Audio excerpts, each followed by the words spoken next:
नाशिक जिल्हा महाराष्ट्र राज्यातील एक प्रमुख जिल्हा आहे. याचे मुख्य वैशिष्ट्ये खालीलप्रमाणे आहेत. भौगोलिक स्थान: नाशिक जिल्हा महाराष्ट्राच्या उत्तर पश्चिम भागात स्थित आहे. याच्या उत्तरेला धुळे आणि नंदुरबार जिल्हे, पूर्वेला जळगाव आणि औरंगाबाद जिल्हे, दक्षिणेला अहमदनगर आणि पश्चिमेला ठाणे आणि पालघर जिल्हे आहेत.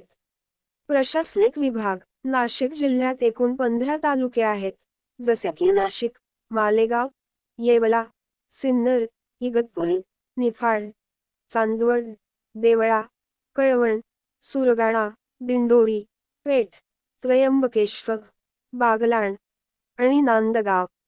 जिल्ह्याचे मुख्यालय नाशिक शहरात आहे. लोकसंख्या: 2011च्या जनगणनेनुसार नाशिक जिल्ह्याची लोकसंख्या सुमारे 61 लाख होती. आर्थिक गतिविधी: नाशिक जिल्हा मुख्यतः शेतीवर अवलंबून आहे. येथील प्रमुख पिकांमध्ये द्राक्ष, कांदा, बाजरी, सोयाबीन आणि गहू यांचा समावेश आहे. औद्योगिक दृष्टिकोनातूनही नाशिक महत्त्वाचे ठरते. येथे MIDC, महाराष्ट्र औद्योगिक विकास महामंडळ चे अनेक औद्योगिक क्षेत्र आहेत. संस्कृती आणि पर्यटन: नाशिक जिल्हा धार्मिक आणि सांस्कृतिक दृष्टिकोनातून महत्त्वपूर्ण आहे.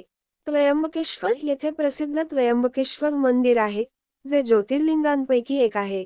गोदावरी नदी नाशिकमधून वाहते आणि तिच्या तीरावर पंचवटी परिसर आहे, जो रामायण काळाशी संबंधित आहे.